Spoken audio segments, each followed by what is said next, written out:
Hai guys, gua Hamonangan Butar-Butar. Oke,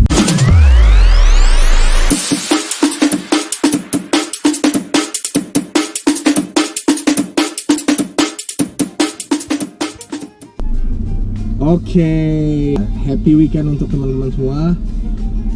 Di hari ini rencana gua mau nyamperin seorang perempuan yang multi talent. Gua mau ngobrol-ngobrol santai, mungkin sambil jamming nantinya kali ya. Kita lihat aja nanti ke depannya bagaimana. Gimana keseruannya nanti, check it out. Kita ikuti hari ini.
Akhirnya gue sampai juga setelah 1 jaman lah ya perjalanan ke tempat tinggalnya Stasya yang di Bukit Duri, Jakarta. Gue mau ngobrol-ngobrol banyak lah tentang dia mulai bermusik sampai dia cinta dengan alat musik tradisional Batak yaitu hasapi. Bagaimana kelanjutannya ya kita lihat sama-sama ya. Check it out guys.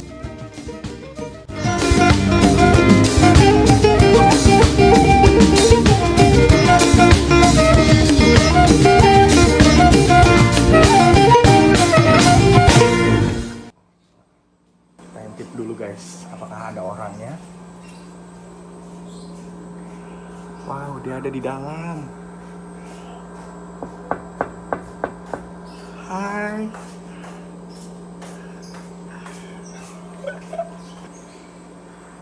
Selamat datang, hand sanitizer-nya mas.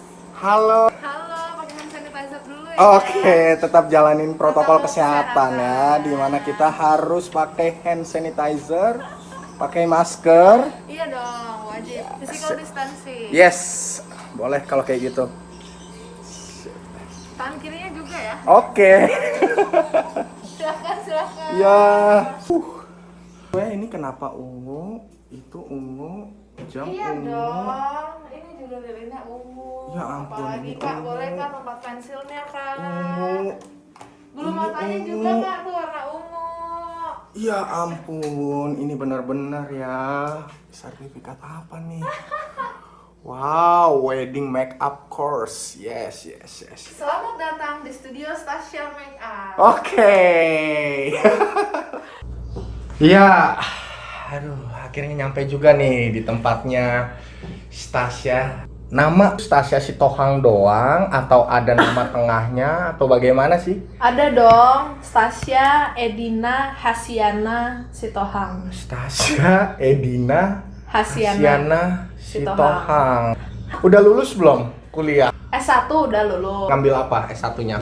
SBM ITB, Sekolah Bisnis dan Manajemen tahun 2013.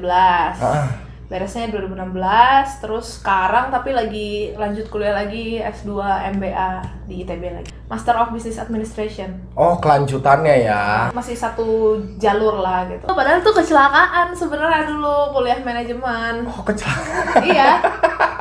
Tahu nggak sih? Jadi aku tuh dari dulu cita-citanya mau kuliah musik dari SMP. Gimana kecelakaan?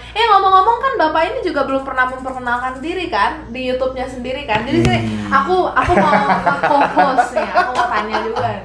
Coba perkenalkan namanya siapa umurnya, kuliah di mana, Iya. makanan favoritnya. Biar kayak itu loh, biodata anak SD. Biar jangan misterius gitu loh. Emang kuliahnya apa? Gue sarjana komputer Bina Nusantara. Oh, binusnya. Justru sekarang ini jadi malah ilmu tagading. Ilmu tagading, kesel. Iya juga ya IT. Boleh lah. Sampingannya gue tetap bermusik karena gue hobinya di musik. Hobi yang paling enak gue jalanin, jadi nggak ngerasa beban. Kalau itu sesuai hobi kita sih, gue fine aja sih ngejalaninnya, nggak terbebani. Nggak ngerasa kayak kerja. Oke, cukup itu singkatnya gue. Karena sebenarnya gue yang mau nanya tentang dia berkarir di musik aja sih. Aku belajar piano dulu, piano klasik dari kelas 2 SD. Terus 4 SD baru mulai belajar biola. Oh, di support sama orang tua ngeles. Kalau gua dulu Curahan hati nih. Inang, Amang, mohon dilihat ini anaknya. Curahan hati ya. lanjut. Ya, kan gitu, les tuh dari kelas 2, kelas 4. Tapi aku notice kalau kayaknya aku nggak bakat deh sama piano. Juga karena dulu belajarnya kan piano klasik. Kalau ditanya orang, oh bisa main piano ya, berarti bisa yang ngiringin, nggak bisa kak. Soalnya piano klasik kan harus baca partitur. Iya, anaknya partitur banget ya. Iya, jadi kayak sebenarnya kurang useful gitu loh, kayak untuk perform. Karena kita nggak bisa ngiringin orang, ngiringin diri sendiri aja nggak bisa, boro-boro chord aja nggak ngerti kan soalnya. Iya. Jadi lama-lama males piano dan ngerasa nggak bakat, ya udah deh kayaknya biola aja yang bener-bener dilanjutin. Oke. Jadi aku les piano cuma sampai SMA doang. Mm-mm. Kalau biola lanjut terus gitu. Tadinya tuh mau kuliah musik tuh dulu, karena kayak mau serius nih, udah di musik aja deh. Tapi kalau mau kuliah musik nggak mau di Indonesia, maunya di luar negeri lah sekalian. Soalnya waktu itu pas tahun 2009 itu aku ikut Gita Bahana Nusantara. Oh, GBN yang sebelumnya di audisi terus habis itu di karantina berapa Iya. bulan gitu kan. Aku ikut itu pas SMP kelas 3. Angkatan 2009, aku waktu itu pemain paling muda di orkestranya. Oh, ya. Ngobrol lah tuh sama mereka, kayak kamu kalau ada kesempatan bisa kuliah musik ke luar negeri aja. Oke. Karena logikanya ngapain lu udah main bareng kita, ngapain lu kuliah lagi di Indonesia? Dia bilang gitu kan, kita iya benar juga sih, logis juga. Tapi emang Indonesia separah itu musiknya sampai kenapa harus keluar negeri gitu untuk Kalau dibilang parah sih bukan parah juga sih, tapi artinya kalau ada kesempatan keluar, kenapa enggak? Mending dicoba karena kesempatan lebih besar di sana gitu. Iya. Kita bisa belajar lebih banyak daripada di Indonesia gitu. Bener sih, yang gue lihat juga di YouTube sih pengamen di sana aja lebih berharga loh malahan dibandingkan yang di sini. Beda kualitasnya kan. Kalau nggak salah di Eropa itu kan banyaknya kalau pengamen gitu kan, ada spot-spotnya. Iya. Mereka itu di audisi dulu loh. Oh, jadi Katanya sih gitu. kalau yang pengamen street gitu kalau yang gue lihat. Street musician gitu. Dia tuh di audisi dulu, atau pokoknya ada lembaganya. Jadi mereka itu nggak boleh orang sembarangan aja terus buka case terus ngamen di situ, nggak bisa gitu. Berarti dia bersertifikat juga istilahnya dong. Pengamen juga rata-rata setauku diploma of music kalau nggak salah yang itu, atau diploma of art. Artinya musik dan seni itu kan kalau di luar negeri, apalagi kayak di Eropa gitu, jauh lebih dihargai. Bukan istilahnya nggak dipandang sebelah mata lah kan. Benar. Beda banget kan ininya, apresiasinya. Makanya waktu itu tuh teman-temanku ngarahin kalau misalnya bisa lebih baik ke luar negeri. Aktualnya bagaimana nih? Aktualnya tidak keterima waktu itu guys. Jadi Dan niatnya waktu itu mau ya udah, ini kan tahun ini nggak keterima, oke prepare lagi, belajar lagi, tahun depan coba lagi. Inilah orang tua kan, nggak boleh nganggur dulu, udah pokoknya masuk ITB aja dulu. Nanti kalau Apa itu musik kayak gitu? Enggak. Kalau bapak sama mamaku nggak gitu, mereka support banget. Dari kecil aku bilang aku mau kuliah musik, ya udah silahkan. Jadi mereka tipikalnya yang lu mau apapun, padahal bapak tuh kan dosen teknik informatika di ITB. Oke. Iya, kebayangkan bapak-bapak Batak dosen di ITB gitu loh. Gue juga ITB loh. Apa itu? IT Binus. Kasih nggak nih? Kebetulan orang tuaku tuh tipikalnya gini, terserah lu mau jurusan apapun, lu mau ngapain pun terserah, asal you be the best. di apa yang lu mau lakuin. Jadi lu mau main musik silahkan, tapi lu jadi yang terbaik di musik. Jadi jangan asal-asal gitu loh. Kan kalau kebanyakan, ya ini tapi stereotype sih ya, kan mungkin beberapa orang Batak terutama banyak yang menganggap kalau main musik mau jadi apa, ada lah ya yang kayak gitu, ya kan? Nah pasti. orang tua aku nggak kayak gitu. Mungkin dulu kayak gitu pengalamannya mereka kan. Iya. Cuman setelah generasi ke kita, ya pasti ada perubahan. Nggak mungkin gitu-gitu doang. Nggak mungkin musik itu dianggap sampah, apalagi musik Batak istilahnya ya. Ya. Terus ngelanjutin dari lo kuliah di bisnis manajemen, itu gimana akhirnya menjalankan musiknya itu? Tadi kan lo bilang lo les biola. Nah les itu sampai kapan dan kapan lo berkarir di biola itu loh?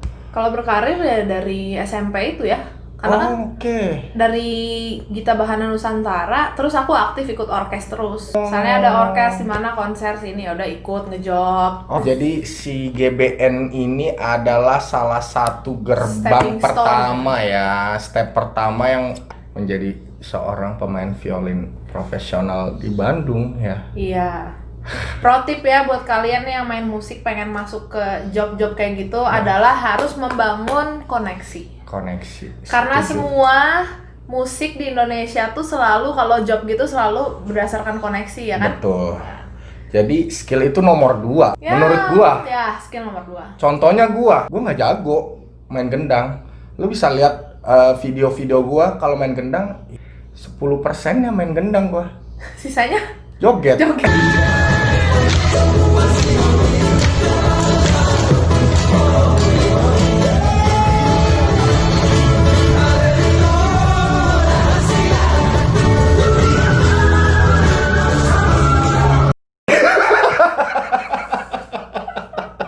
Jangan ditiru ya guys. Skill tetap harus dijaga juga. Iya. Suatu saat kita bertemu orang yang benar-benar melihat skill kita, ya kita bisa pertanggungjawabkan kan, sesuai kapasitasnya kita sendiri. Nomor 1 karakter sih menurutku. Karakter ya. Kalau kita ajak enak diajak ngobrol, enak diajak kerjasama, terus bisa dipercaya, datang on time, janji dipenuhin tuh pasti oke sih, lancar sih. Baru yang nomor 2 skill. Gitu. Ini pro tip untuk kalian ya. Mana tahu mau mencari tambahan kan di weekend. Belakangan ini kan gue cukup lihat kok ada foto lu, kok ada video lu, lah kok lagi main hasapi gitu loh, dari biola ke hasapi. Awal mulanya seperti apa sih bisa jadi pemain hasapi? Iya. Awalnya gara-gara Opung Sarikawan sama Opung Marsius Sitohang. Iya. Maestro musik Batak berdua. Opung Sarikawan sekarang udah meninggal, udah almarhum. Jadi tahun 2015 beliau itu ada main di Bandung di konser Story of Buku Ende kalau nggak salah judulnya. Nah, karena kita tuh Sitohangnya masih dekat, sama-sama Pino Parni Opu Pangadum. Bapak sama mama kan emang orang yang care banget sama keluarga, jadi pengen tahu ini. Sering dengar gitu namanya, tapi kita belum pernah kenalan. Akhirnya diajak deh sama bapak, yuk diundang ke rumah, pengen kenalan, pengen ngobrol gitu. Terus pas datang ke rumah, ngobrol-ngobrol, mama cerita, ini boruku nih main biola, coba dong suruh main biola gitu ya. Udah suruh main. Terus Opung Sarikawan yang bilang, cobain nih Nang, coba main hasapi. Suruh coba-coba aja dulu nih, diajarin gitu. Akhirnya udah coba-coba kan bisa gitu pas itu, karena kan fingeringnya kan mirip, cuma kan masalah di tangan kanannya, karena aku nggak bisa main gitar kan, itu harus dipetik ya. Makanya karakternya hampir sama ya. Sama ukurannya nggak terlalu beda jauh, panjangnya kan kurang lebih segitu juga lah gitu. Jadi fingeringnya nggak terlalu asing.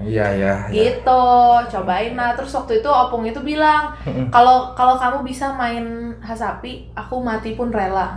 Waktu itu bilang gitu. Terus kayak Allah Opung ini aku bisa aja. Kan ngerasanya kan ya kan, kayak apaan sih gitu kan. Nggak taunya bener. Beberapa tahun kemudian Opung itu meninggal. Kan PR ya, jadi kayak wah, kalau nggak dilanjutin. Jadi sebelum almarhum meninggal itu lu belum istilahnya belum apa ya, menyikapi omongannya dia ya? Udah. Jadi gini, Opung itu datang nih 2015, terus ngobrol-ngobrol lalala. Terus oke deh, ya udah deh aku belajar deh. Karena juga saat itu belum ada cewek main Hasapi. Saat itu.